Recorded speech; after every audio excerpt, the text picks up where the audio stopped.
Welcome back to The Deal with D and J. I'm your co-host, DJ McCatherine, joined alongside Jacob Prail. I heard you just won a championship, sir. How does it feel? Feels great. Feels great. Took down the likes of Duke in my junior year at A&M. Now the big question is, do we transfer for the fourth time in 4 years? I know what you're thinking, people. Jacob, it's a lot of times. It's my career. I can do what I want. But yeah, balled out, 300-plus yards, 2 touchdowns, won a natty, came in as the 8th seed. We had some bad losses, had some bad games, but we hunkered down in the playoffs and shown when the brights were the lightest. So we'll see where we go next. I don't know yet. We're still playing it by ear, entertaining a lot of offers. A&M's throwing a lot of oil money at me, so I'm pretty entertained to stay. But Florida, they're calling my name too. You know, maybe I get called to Baton Rouge. Who knows? We'll see where it goes. But as of right now, yeah, you're looking at a national champion. So, Jacob, a lot of college football is headed our way. Great segue, by the way, with you winning a championship and all. But the AP poll has come out. The preseason AP Top 25. Our big topic today, is the SEC breakdown. And there's a lot to cover on it. But first, I want to take a look at this AP Top 25. It is the breaking news. It is the new the new news, if you will, for going into this college football season. So, when you take a look at this list, what is your initial reaction? Yeah, DJ, for the most part, I think it got it right. There's a lot of teams that I feel like are properly valued with what they've had returned, what they've had come back. I think you can look in the middle. I will probably say like 12 through 20, I think are a big question in terms of whether or not they should be slotted that high, whether or not they should be slotted lower. I think you can look at a team like South Carolina, right? Lenore Sellers comes back. Nick Harbor comes back. You get, another year of that down the pipeline. But last year, I wouldn't know if you would consider, they went, 10-3 or 9-4 total. They had a big win against Clemson, a big win against Missouri that went down to the wire, a big win against A&M, right? They were right there with Bama, and they should have beat LSU in week 3 earlier in the year, right? So this South Carolina team's got juice, right? So I like the way they are, right? But it puts a lot of pressure on them that early because it's, last year they kind of flew under the radar. This year the expectations are a lot higher. Michigan I find quite surprising because last year they were bad. But granted, the quarterback was a big issue of it. Is Bryce Underwood really going to be that type of guy? Is that what's going to come of it? K-State, you can make an argument for. I am surprised that Oklahoma is ranked when the coaches didn't rank them either. So I am surprised to see that. But yeah, I think for the most part, I think they kind of got it right. And yeah, I think for the most part, I think it's right where it needs to be. I like where the teams are. I like majority of it. I do think the Oklahoma bit, though, is really interesting because I'm not sure. They got pummeled last year, and they were terrible. And is John Mateer going to fix all that? I'm not quite sure. But they were bad last year, and to finish the year, they weren't even ranked. They weren't even receiving votes to end the season last year. So yeah, that's where I'm at with OU. I think it's I think that's the biggest question mark out of the whole thing. Indiana, whatever. Curt Cignetti's going to Curt Cignetti. They're going to probably be ranked all year because they don't play anybody. Nothing crazy, right? I don't think we talked much about Indiana, the last game, but they'll play Oregon, Illinois, and Penn State this year. So we're going to really see what this Indiana team's made of. But yeah, what about you, DJ? What was your initial gut reaction to all this?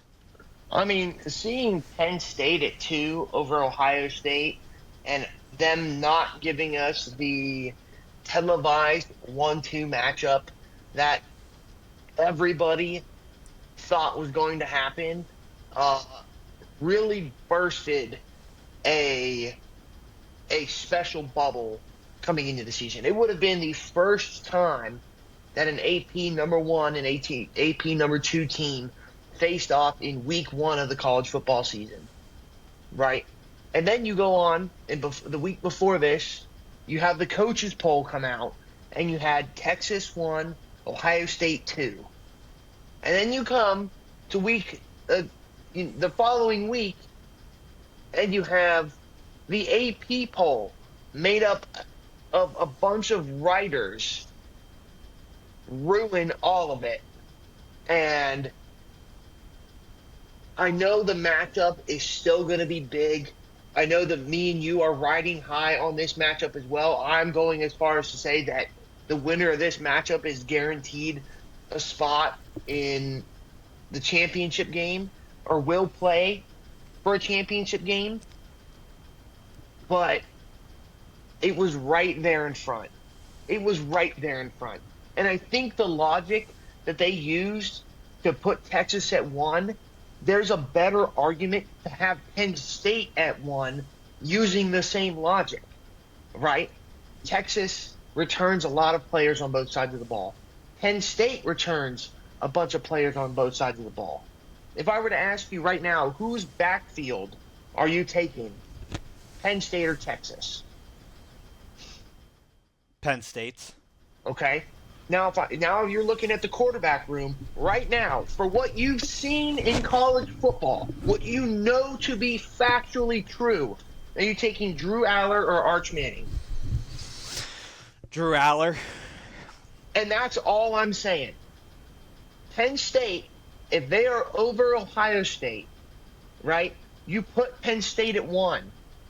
You put Penn State at 1. That's the only logic that makes sense. You put Texas and Penn State back to back. The biggest question mark right now is the quarterback, right? We know Penn State has a great offense, right? Texas lost. It was Matthew Golden, correct? Their best receiver in the draft. Penn State just reloaded on wide receivers. The running back room for Penn State is better than Texas, right? Penn State is returning a good amount of their defense upon also getting Jim Knowles. And so the logic right here is who is better prepared coming into this season based on the players that they had last season. Penn State beats Texas in that criteria. And so I think based on the logic, it's wrong. I think based on the advertising for the college football season, they got it wrong. And it really frustrated me. 1, 2, and 3 really frustrated me. And that was the whole gut punch. Like, I didn't even know that Clemson was 4 until 10 minutes before this show because I didn't care because of how much they royally screwed the 1-2 matchup, and then how their own logic, folded against them after they put Texas at 1.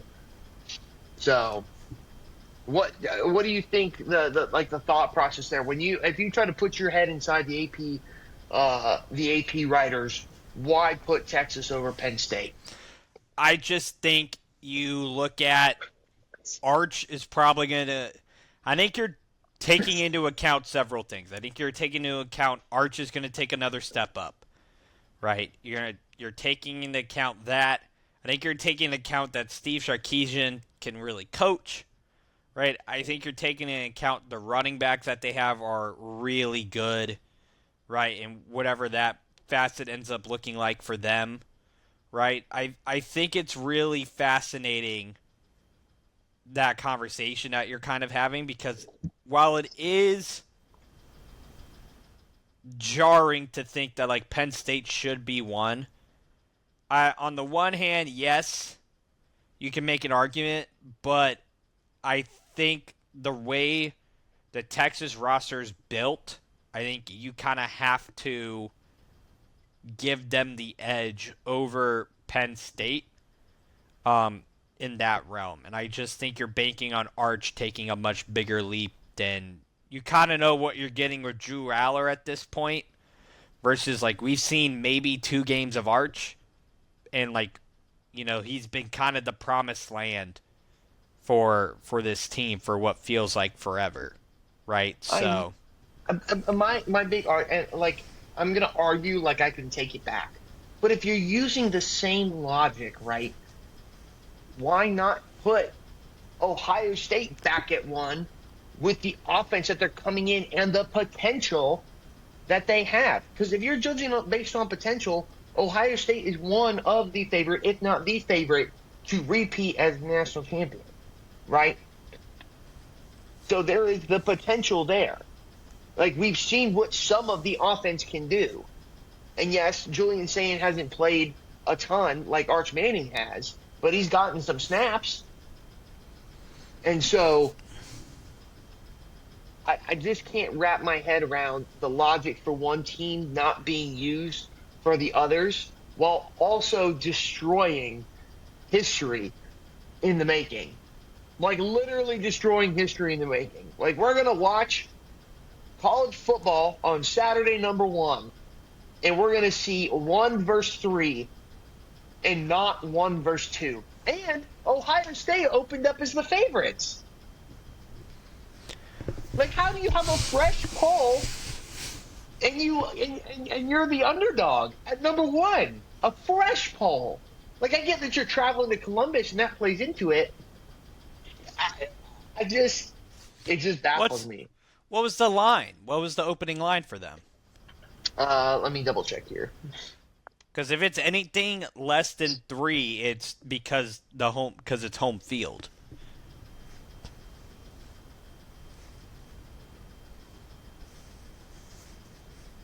Buckeyes are favored at 2.5. Yeah, like that's.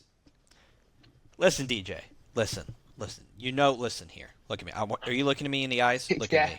I see your beautiful rosy cheeks. Look at me in the eyes. For those listening, where dudes' socks are on, it's okay. Listen. I know you love your Ohio State Buckeyes. I love that you love your Ohio State Buckeyes. Right? People, you got to pay for that, by the way. For those watching on YouTube, Venmos. You got to pay for that. Man's got to make a living. You don't have a quarterback. In anything, we have a quarterback. We have a quarterback just as good as. But anything that's less than 3, like -3, right? Like, it's basically a toss-up because they give the home team 3 points in sports gambling.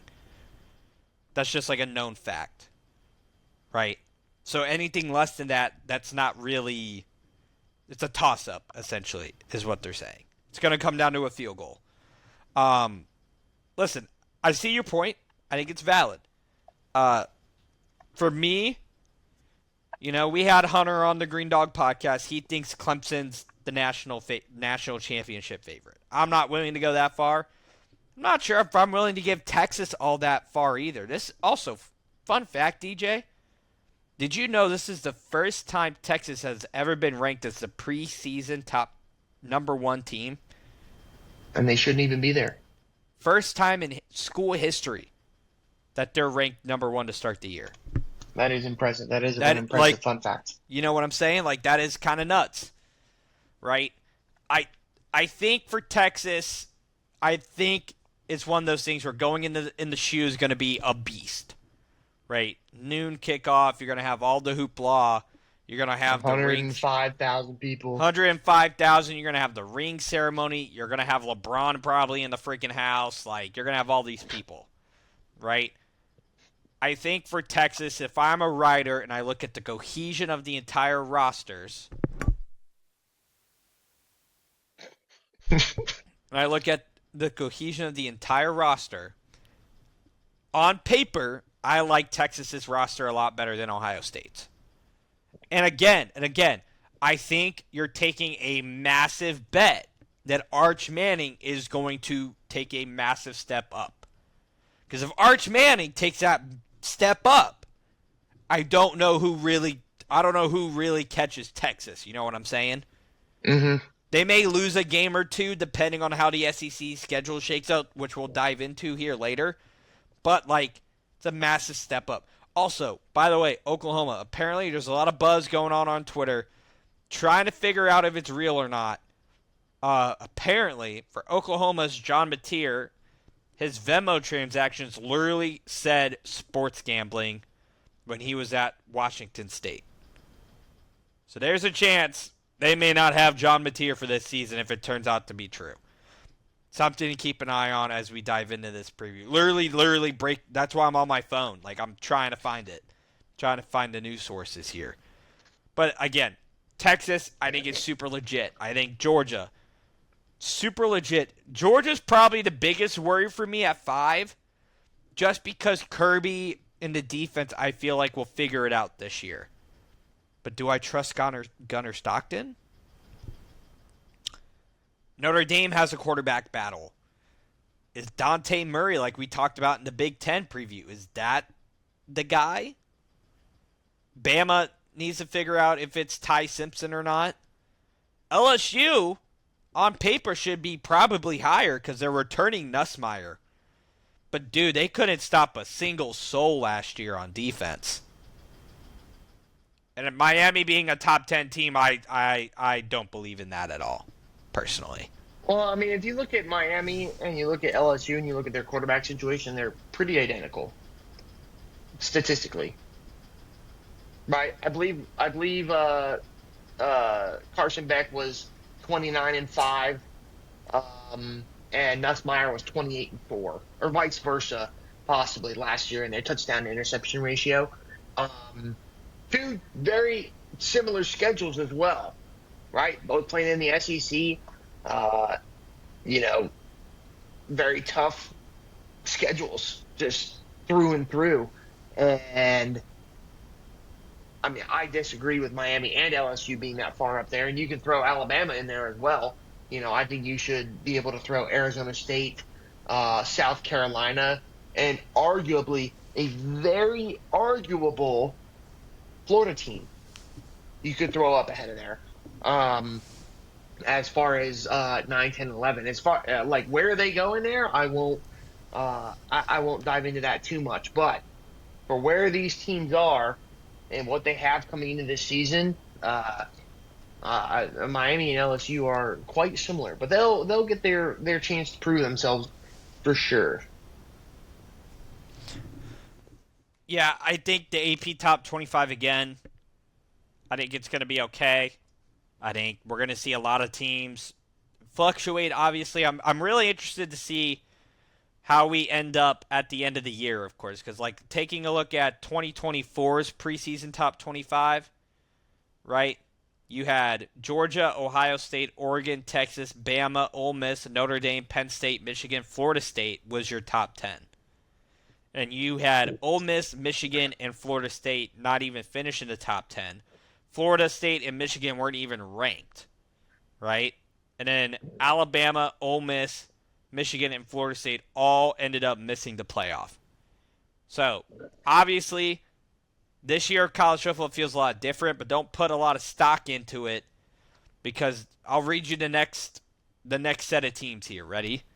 Mizzou, Utah, LSU, Clemson, Tennessee, Oklahoma State, who was terrible last year in the Big 12. K-State, Miami, A&M, Arizona, who isn't good. Kansas, who wasn't good. USC, NC State, and Iowa. A bunch of teams who weren't good. So, just keep that in mind. That's just a preseason poll. Now, granted, I think they got a lot of it right. I will say my most fraudulent team is probably the most fraudulent team I'm going to keep banging the drum. It's Texas Tech, man. Oh. I don't understand the Texas Tech hype. I mean, they're 23, though. They're still ranked over the likes of teams like, again, I'm gonna beat the drum for my Baylor. Right? I'm going to beat the drum for Baylor. I'm going to beat the drum for Mizzou. Right? But like Louisville is out on the outside, right? BYU, while they still don't have a quarterback, they still have a much better roster than Texas Tech. I think what I find frustrating is that like we're missing the simple fact that the quarterback is the single most important position in college football. Right. And Morton is just he's okay. You think an okay quarterback with a great surrounding cast is going to make the team great? No, the great cast is going to make the quarterback good, but that doesn't mean they're going to be great together, right? Versus like Clemson has a great set of wide receivers with a great quarterback, and they have the chance to be unreal. Quarterback. Huh? Klubnik's a good quarterback. The man has been in college for what feels like 7 years. I would hope he's good at this rate. I'm not saying he's going to be an NFL. About Drew Allard and I think Drew Allard's good. Why isn't he great? He's been in college football a long time. He has. Not as long as Klubnik, but he has. He's a natural 4-year guy. I don't know. Listen, dude, we're not to the point of talking about these guys are going to play on Sundays because I'm not sure Drew Allard may play on Sundays. I'm not quite there quite yet. I need to see a lot of tape this year that will change my mind. There's some saying that he could go number one if he balls out this year. I'm going to be honest with you. I think there's only one quarterback in here who will play on Sundays next year, and I think it's Nussmeier. So, just because Nussmeier can stand in the pocket and throw it. You know what I'm saying? He's accurate, all that good stuff. But again, he didn't have a defense last year, so he was being forced to do a lot of things to try and go win ball games. So, something to keep in mind, but I digress. Well, go ahead. I will say I do find it interesting that like Toledo got 13 receiving votes. James Madison got 9. I want to know who thought Florida State was going to be a top 25 team. I need to know. I need to know who you are. Who gave Florida State 8 votes. Liberty got 5. Whatever. Army got 2. Love that. Louisiana got 1. Love that. Love it all. One team that I expected to get more was Iowa. I know that their offense struggles to pick up, but they're consistently a 9-win team year in and year out, no matter if their offense sucks or not, because their defense always saves the day. But for them to be as low as they were on this list of votes outside the top 25, kind of surprised me. Oh, I just am reading on the side here. Ty Simpson has been named the Alabama starting quarterback. Ty Simpson. What a great segue into our SEC conversation, because Ty Simpson has been named the Alabama starting quarterback. You heard it first from Jacob. And so the SEC seems like there is one top dog. What do you think when I say that? I think this is probably the least amount of SEC teams that we've seen towards the top of this lineup in a long time, right? It tends to be very SEC heavy in the front. We're used to seeing Texas and Georgia up there in the top 5. We're used to seeing Alabama. Sometimes LSU squeezes up there in the top 7, 8 normally.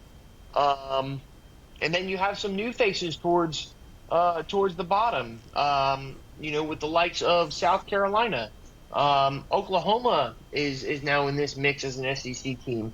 A&M is probably around where they normally start.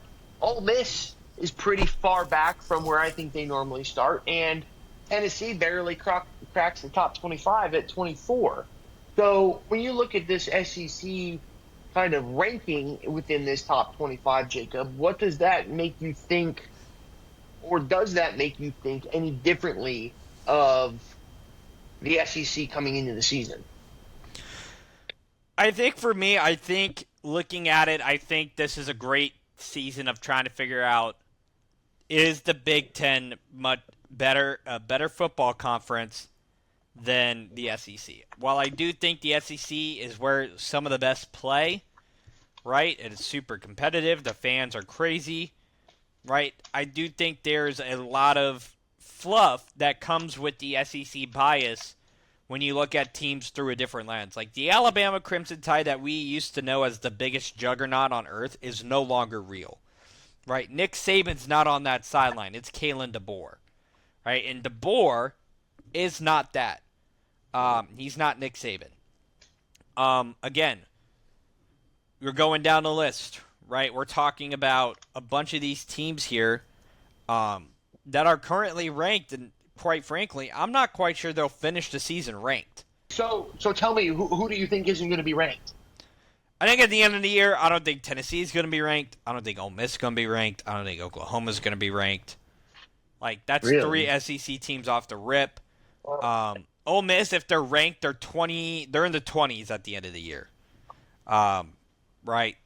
A&M, I'm high on A&M. I don't think they could make the playoffs.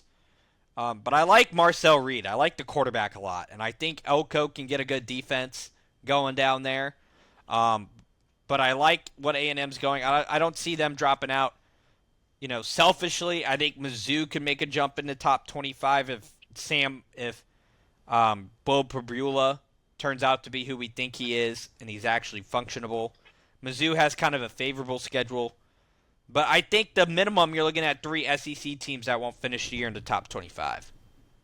I think there's just too much glossy eye on it because it's like, yeah, can Josh Heupel coach a good team? He can. But he lost Nico, I'm a Leva here.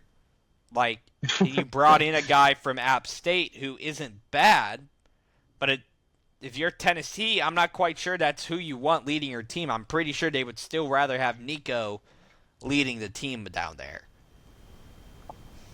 And what are your thoughts of Texas being just kind of number one right now? Like, what do you think of Texas being at the top of the SEC just 1 year removed from joining? I think it's fine. I think they've earned it. I think the roster's built to earn it. I think Oklahoma isn't built to be in the top 25. But going back to Texas, I think they've earned it. I think they've proven it. I think the team is good. I think the coach is good. I think the quarterback has a chance to be spectacular. But again, you're trying. Like I get what you're trying to do. You're trying to get a good soundbite here of the Texas hate.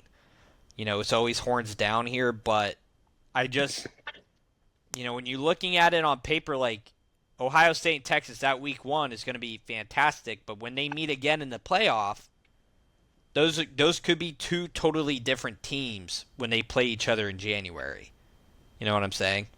No, for sure. I think I was more taking the angle like this is a Texas team coming from the Big 12 who has made the SEC championship game in year 1 and is now the preseason number 1 team in the not just the SEC but in the entire country, right? Are we seeing the active decline of the Georgia program as well? Like, obviously 2 Big Ten teams won the national title and both of them had to go through an SEC juggernaut, but both of those juggernauts and both of those championships were not Georgia.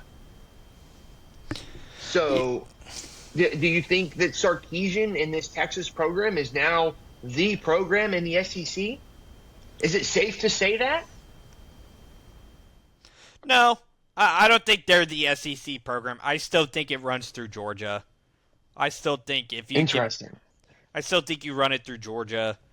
But again, who won the SEC title last year? Was it Georgia or was it Texas? It was Georgia. Yeah. Again, until you dethrone Georgia, I can't give it to you. You know what I'm saying? As much as I want to give it to Texas, you got to dethrone Georgia, and it's like, well, can't remember. Did they win in the head-to-head when they played in Texas last year?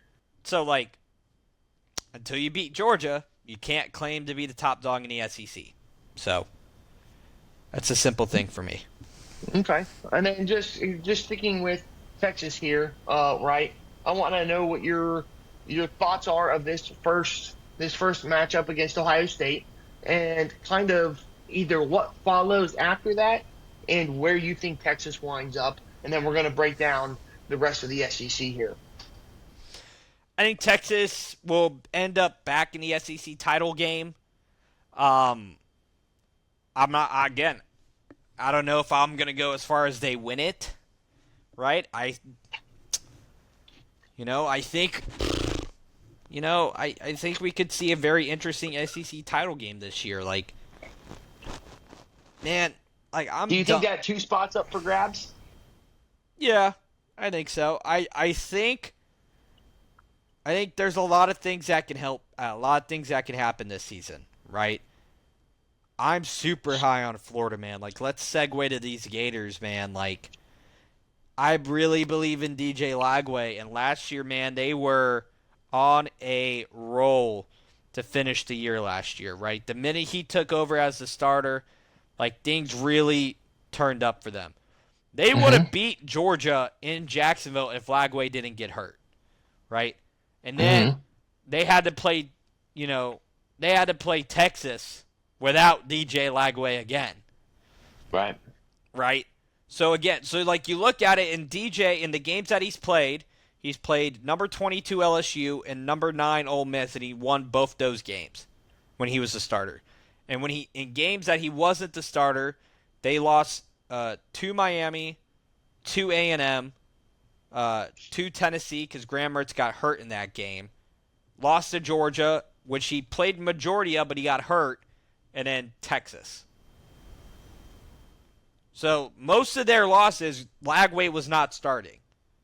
And Right. then most of their wins, Lagway was the starter, Yeah. right? So I think taking that simple logic, I just think Lagway is just going to progress even better. I think Florida brought back a lot of really good guys, right? I'm really interested to see where they go, right? But the biggest thing, man, they have, dude, their schedule is just so freaking hard.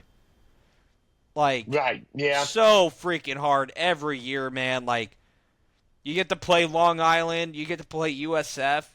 Oh, why don't you go to LSU on a Saturday night in Baton Rouge? Why don't you go play Miami? Then you get Texas to come to you. Oh, and then you got to go to A&M. That's 4 weeks in a row of AP top 25 teams.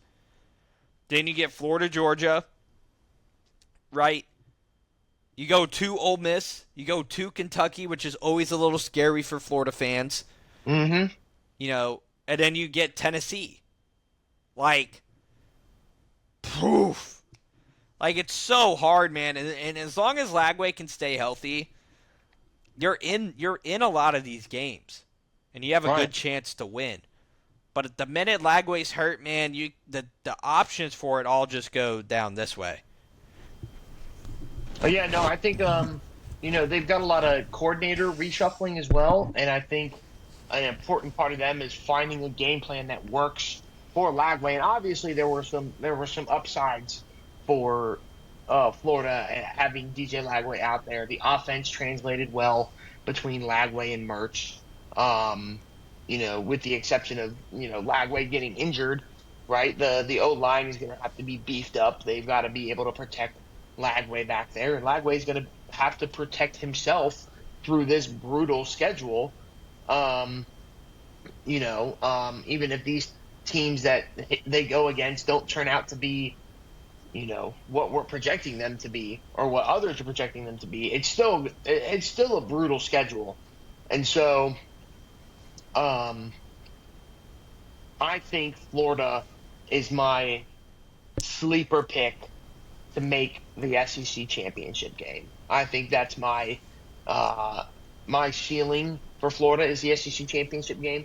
They'll have one more year of Lagway next year, and I think that's kind of really where this Florida program is going to take off from.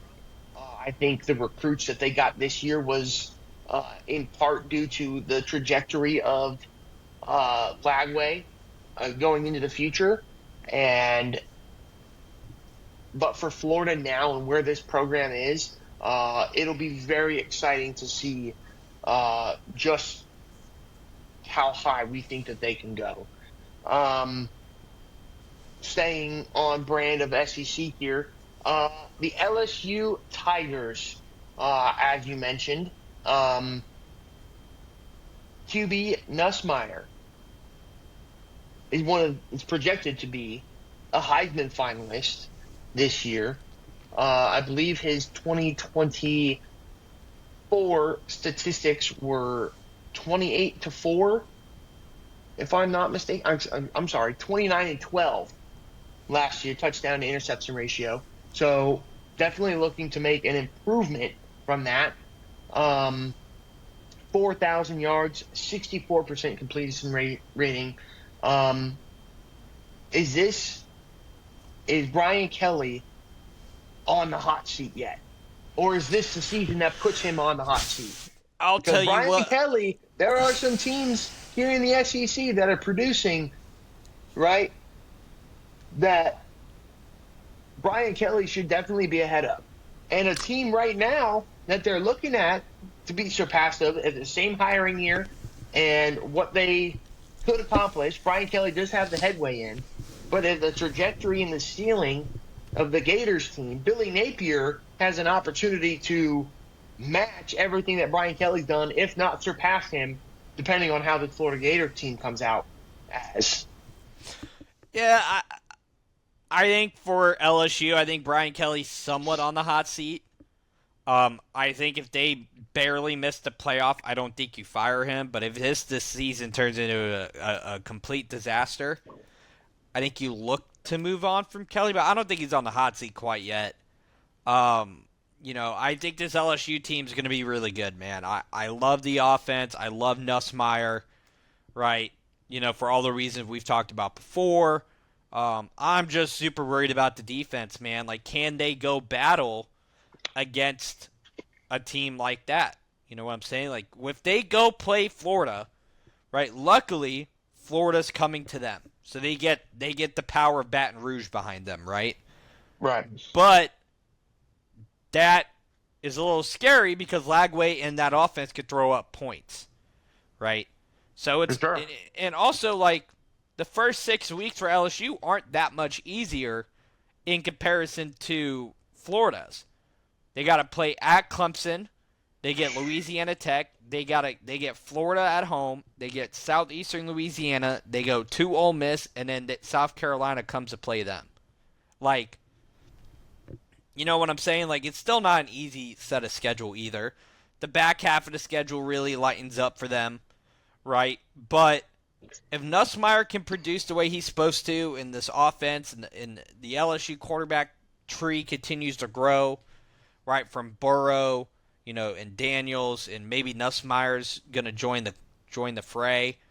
But I'm not quite sure Brian Kelly's on the hot seat. I wouldn't go that far. I think the defense is on the hot seat though. If that defense is bad and Brian Kelly can't figure it out, and they're losing games because the defense can't get a key stop, or even a stop, I think you'll hear a lot of rumblings in Baton Rouge to move on. Oh, I was just going to comment on the treat that we have week one, right? Week one slate is crazy in and of itself, right? With Ohio State, Texas. But then you get to turn around and you get to have LSU at Clemson, a Tiger versus Tiger. I believe Death Valley Part 2 is what Clemson is called. Clemson is also Death Valley, right? If I'm not mistaken. Am I? They're both Death Valleys. That's Yeah. that. Yeah. I just think that it's the chef's kiss in this week one is absolutely insane. They screwed up Texas, Ohio State, but that's fine. I'll live. But we get a treat week one, and I think this week one will definitely determine the trajectory of some of these teams. I'm confident in saying that. Yeah, I think week one's important, but I'm not gonna sell the farm if Clemson loses either. Like, I think you got to stay confident in what they are, right? Again, I'm moving on to a team that I kind of, again, I want to selfishly talk about. You know, Bring on Missouri. staying on the Come Tigers. on. We're going to talk Bring about the them Mizzou on. Tigers, right? Let's not kid ourselves here, right? Um, I think Mizzou's an interesting one because like you get another year of Coach Drink. Coach Drinkowitz has signed another long-term extension with the team. Right, the schedule is fairly light for them. They get Central Arkansas to start the year.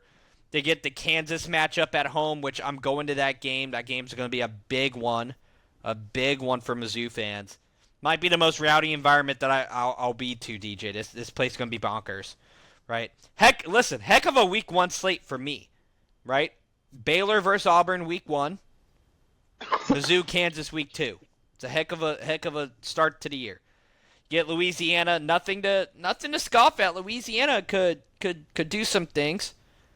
You get South Carolina, you get UMass, Bama, Auburn, Vanderbilt, A&M, Mississippi State, Oklahoma, Arkansas. The schedule is very favorable to Mizzou. The question is, do they have the quarterback? Right? Hunter, the Green Dog Podcast, believes that Sam Horn's going to be the quarterback week 1. I think it's going to be Bo Pribula. It's hard to pay a quarterback $1.5 million and not have him be your starter. You know what I'm saying? Kind of hard to do that, right? Sam Horn may have the bigger arm, but Bo may be able to do more with the legs and may be able to run Drink's scheme a lot better. I think with Drinkwitz, I'm not saying he's on the hot seat because he's done very well in his Mizzou tenure. For me, the question is, can we elevate? Can we win games that we're not, can we steal one, really? Can we steal a South Carolina? Can we steal an Alabama, right? Can we steal an A&M, right? And for the most part, when we've played Alabama, we get smushed. Last year, we got smushed. Last year against South Carolina, we played until the final whistle, right, in a crazy game, right? In A&M, I'm hoping the same thing. So I'm interested with Mizzou. They brought back a decent amount of O-line, but brand new quarterback, brand new running back, brand new set of receivers. The offense is basically brand new. So I'm interested to see where they go, but they got a great running back out of App State that I'm really high on. They got a defensive guy in the portal, which was huge, a DN out of Georgia. So I think the defense might be a little bit better, but we'll see. I think Mizzou will finish the year going to a bowl game and in the top 25 for the Mizzou Tigers. Yeah, I don't think that's a hot take. Drinkwitz has definitely earned his contract extension, right? I think you've got to look at the reality of what Mizzou is and historically been, right? There have been a few high bumps, but nobody respectfully puts Mizzou in a top tier of college football. But he has brought them up to a high tier 3, low tier 2, given some circumstance. I mean, heck, they beat Ohio State in the Cotton Bowl a couple years ago. Given whatever circumstances you desire to put in front there, they did that. They won a New Year's Six bowl game. And I think that is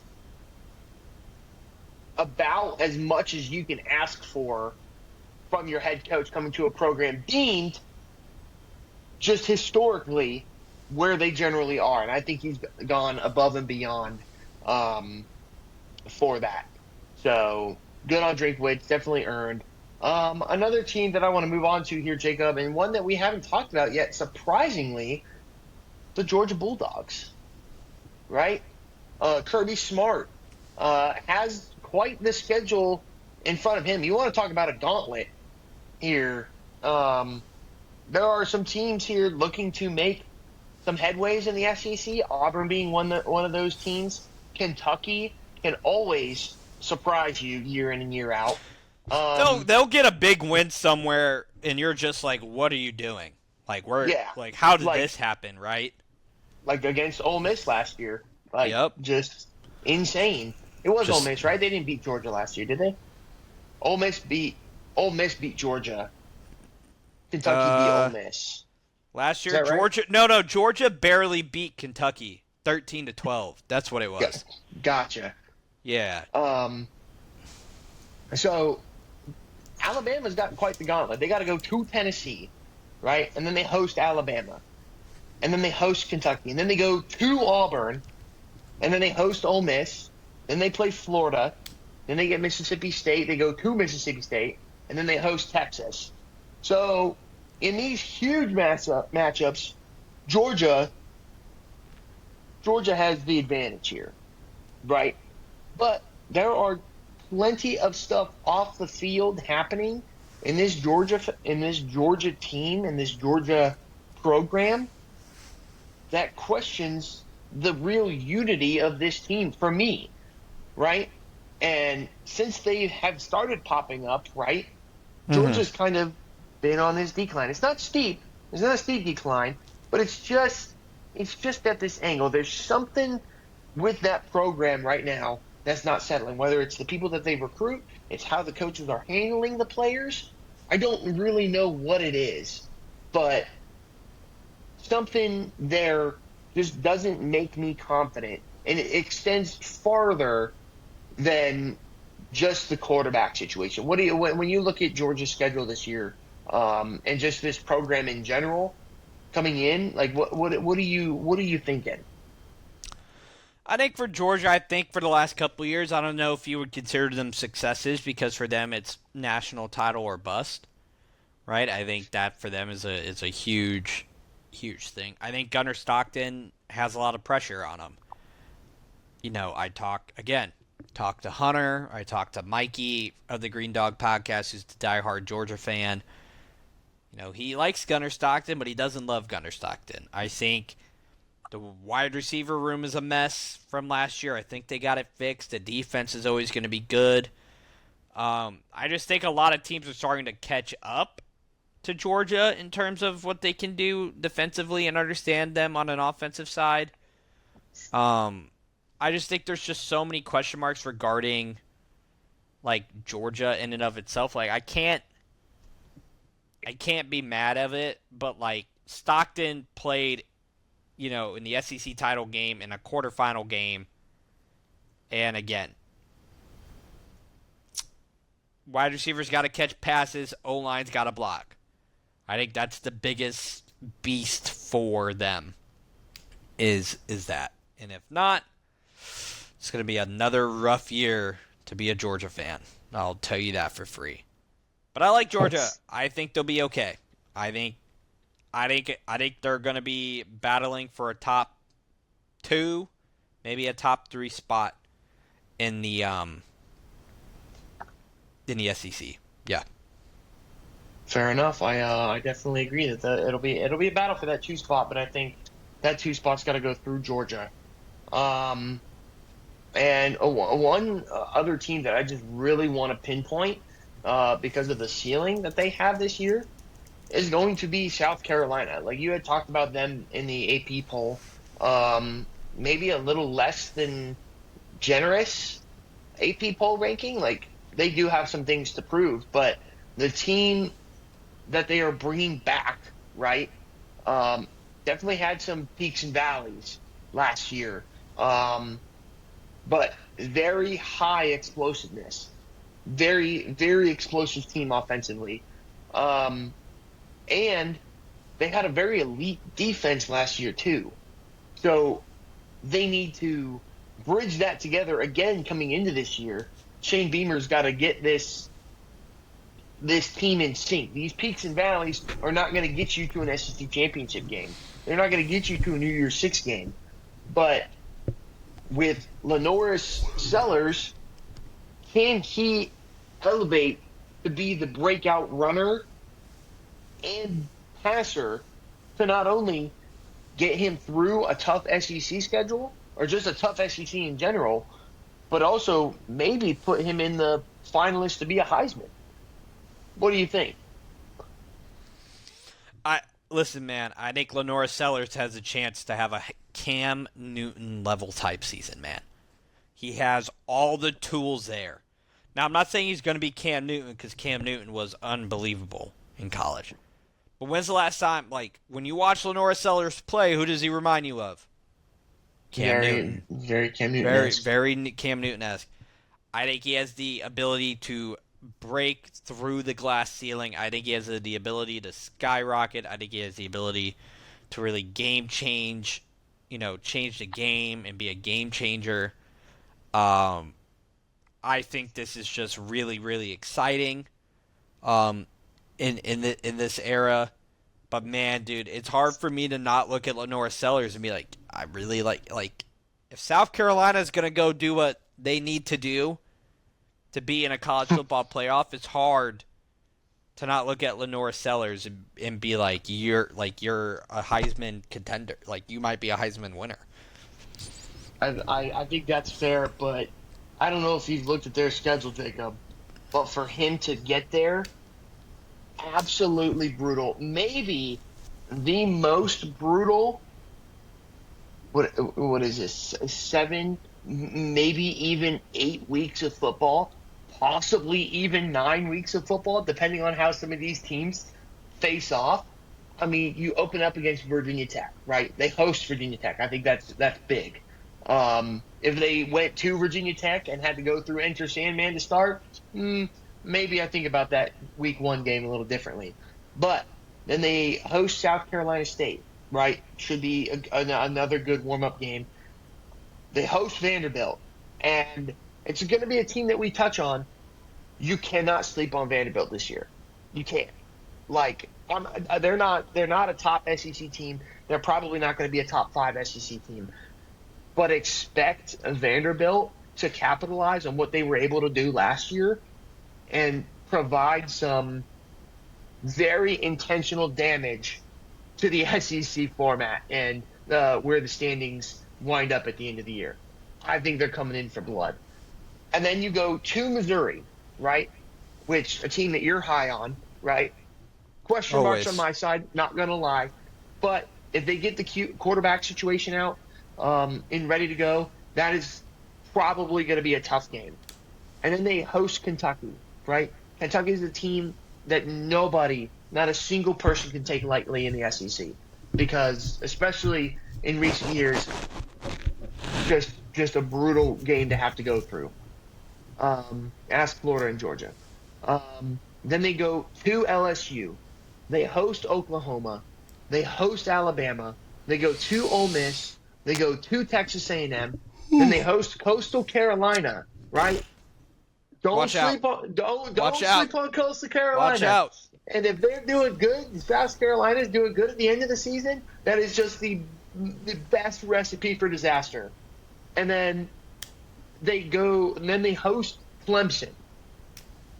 I mean, talk about a brutal schedule full of teams that not all of them necessarily look as sexy, right? And not all the teams that are sexy are actually sexy, right? Because we're looking at teams like Oklahoma and Ole Miss that have high probabilities of either not being ranked or not being as good as projected.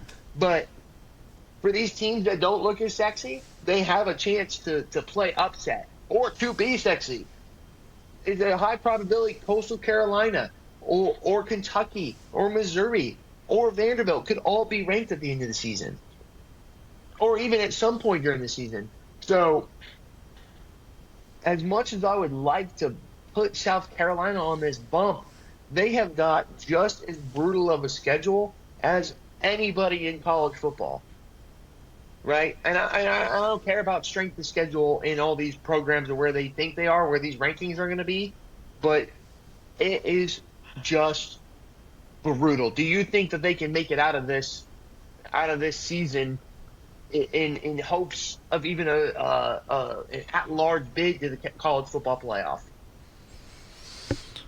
Do you think that's a ceiling for them with this schedule? For South Carolina?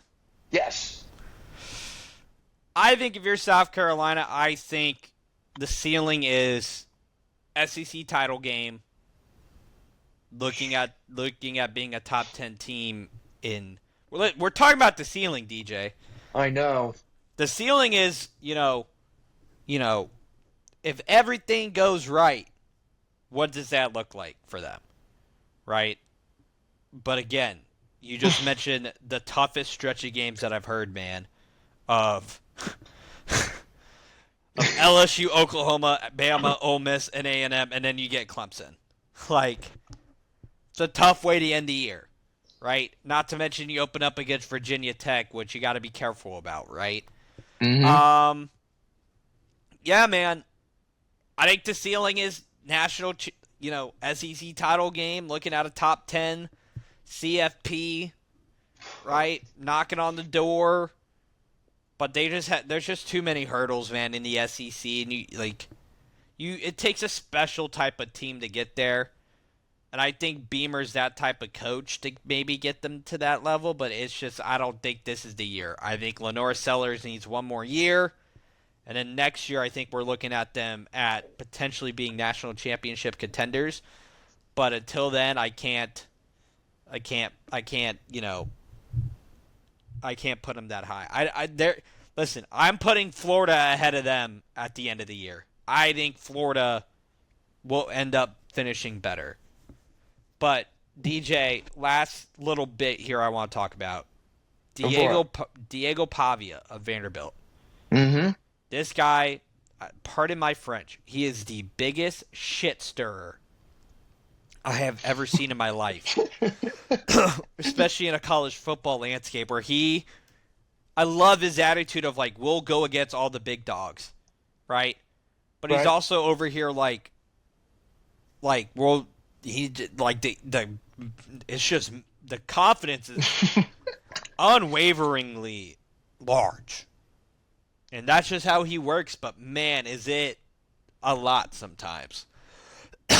He's given a lot of teams a lot of bulletin board material, so I'm overly cautious about Diego Pavia and Vanderbilt, but I am excited for a potential another Vanderbilt upset this season. Well, I mean, Vanderbilt's definitely got the opportunity. Diego Pavia was just phenomenal last year, and for no reason. Homie led his team in rushing with 800 yards. He was almost you had to give him some games, but he was almost 1,000-yard rusher, right, with this team. He threw 20 touchdowns. His touchdown interception ratio is 20-4. 20-4. That's better than some of the contenders. That's 5-1, Jacob. That's better than a lot of the Heisman favorites we got going into this year. The unfortunate side for Vanderbilt is they face what is currently 3 top 10 teams and a total of 5 top 25 teams this season, right? Outside of that, they're kind of toss-up games. They're your average SEC schedule, but they go to South Carolina, they go to Alabama, they go to Texas, and they go to Tennessee. That's 4 away games against all ranked opponents. Yeah, it's tough. And then they go to Virginia Tech as well, because Enter Sandman Week 2 is happening. It's the first home game of the year for Virginia Tech as well. So, I'm curious as to where you think they're going. Where do you think Vanderbilt lands this year? What do you think their overall record is going to be, and where do you think the upsets are going to come in?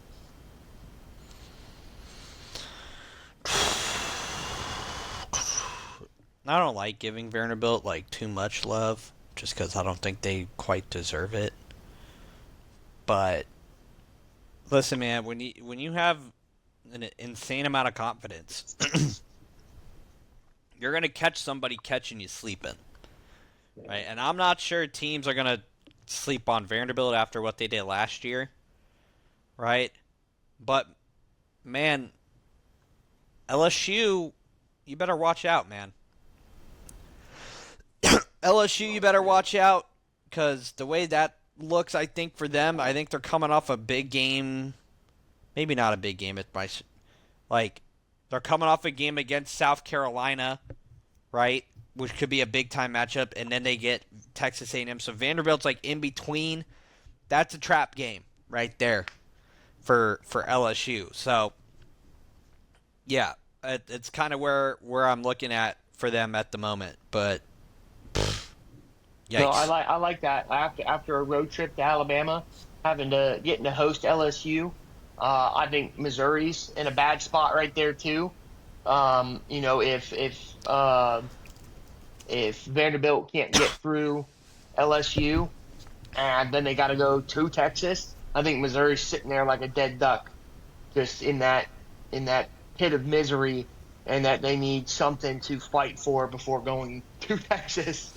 Um, and then you look like at a team like Tennessee, and I think that's a very vulnerable team at the end of the year if they turn out as bad as what we think they're going to be under Josh Heupel this year, and just that confusion on offense after a tough offseason. It could very well be a bad day for Volunteer fans. So, um, well, Jacob, were there any other teams that you really wanted to hit on? I mean, we covered the big dogs. We went over some of these middle of the pack people and some of what we arguably think will more than likely be at the bottom of the SEC. Not that I think Vanderbilt's going to be at the bottom, but um, they'll be a middle of the pack SEC team.